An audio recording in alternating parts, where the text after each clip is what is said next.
قوال کہتا ہے پڑھی نمازیں رکھے روزے جنت پالی ملا، میں خواجہ کے عشق میں کھویا مل گیا مجھ کو اللہ۔ پڑھی نمازیں رکھے روزے جنت پالی ملا، میں خواجہ کے عشق میں کھویا مل گیا مجھ کو اللہ۔ لا حول ولا قوت الا باللہ، انا للہ و انا الیہ راجعون۔ یعنی ملا کی ساری دوڑ صرف جنت کے لیے، اللہ راضی ہوگا تو جنت دے گا، اللہ ملے گا تو جنت ملے گی۔ یہ صوفیاء کی اور قوالوں کی جنت سے لڑائی ہے، جنت سے نفرت ہے۔ اور اللہ کے نبی صلی اللہ علیہ وسلم جب نماز کا وقت دوران نماز آپ ایک قدم آگے بڑھتے ہیں اور ایک قدم پھر پیچھے ہٹے۔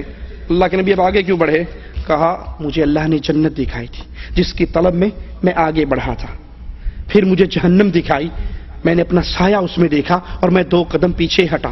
یہ تو نبی ہے جو جنت کے لیے آگے بڑھ رہے، یہ تو نبی ہے جنہوں نے جنت کا تعارف کروایا، اور نبی کے سارے صحابہ اس جنت کے سوالی۔ ان صوفیاء کا کیا عقیدہ ہے؟ رابعہ بصری کہا کرتی تھی کہ جنت کے پانی سے جہنم بجھا دوں، جہنم کی آگ سے جنت جلا دوں، پھر بے لوث ہو کر اللہ کی عبادت کروں۔ پھر تو نے اللہ سے لینا کیا ہے؟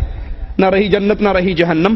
نمازوں اور روزوں کی توہین کرتے ہوئے کہتا ہے پڑھی نمازیں روزے رکھے روزے جنت پالی ملا، میں خواجہ کے عشق میں کھویا مجھ کو مل گیا اللہ۔ تو یہ خواجہ کے عشق میں کھونے کا طریقہ رسول اللہ صلی اللہ علیہ وسلم نے اپنے صحابہ کو کیوں نہیں سکھایا کہ چھوڑو نمازیں روزے، کیوں تم روزے رکھ رہے ہو، کیوں تم نمازیں پڑھ رہے ہو؟ نبی جہاد پہ جا رہے اور کفار سے مقابلہ ہے۔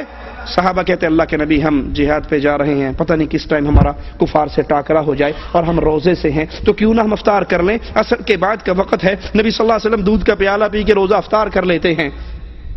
یہ سفر کے اندر بھی روزہ رکھ کے نبی جا رہے۔ اللہ کے عشق میں آ کر، خواجہ کے عشق میں آ کر تجھے اللہ ملا تو نبی نے اپنے صحابہ کو نماز روزے کی تلقین کیوں کی؟ کیوں کہا صلو کما رأیتمونی اصلی، نماز پڑھو جیسے میں نے تمہیں پڑھ کے سکھائی ہے۔ نبی نے کیوں پڑھی؟ صحابہ نے کیوں پڑھی؟ جبرائیل نے آ کر نبی کو کیوں سکھائی؟ اللہ نے اپنے قرآن میں نماز پڑھنے کا حکم کیوں دیا؟ اہل جہنم کا یہ ماجرا کیوں پیش کیا کہ جنتی پوچھیں گے ما سلککم فی سقر، جہنم میں کیوں آئے؟ تو جواب ملے گا لم نک من المصلین۔ یہ سارے بے نماز قوال اسی جہنم میں پڑے ہوں گے جو کہیں گے لم نک من المصلین، ہم لوگوں سے کہا کرتے تم نماز پڑھو، ہمیں صرف اسی عشق میں رہنے دو۔ صحیح بخاری میں ہے، اس نمازوں سے کیا ملتا ہے سنیے، صحیح بخاری میں ہے، اللہ کے نبی فرماتے ہیں بندہ فرائض کے ذریعے اللہ کے قریب ہوتا ہے اور پھر نوافل ادا کر کے اللہ فرماتا ہے بندہ میرے اور قریب ہو جاتا ہے، یہاں تک کہ میں اس کا ہاتھ بن جاتا ہوں۔ کس طرح قریب ہوتا ہے اللہ کے؟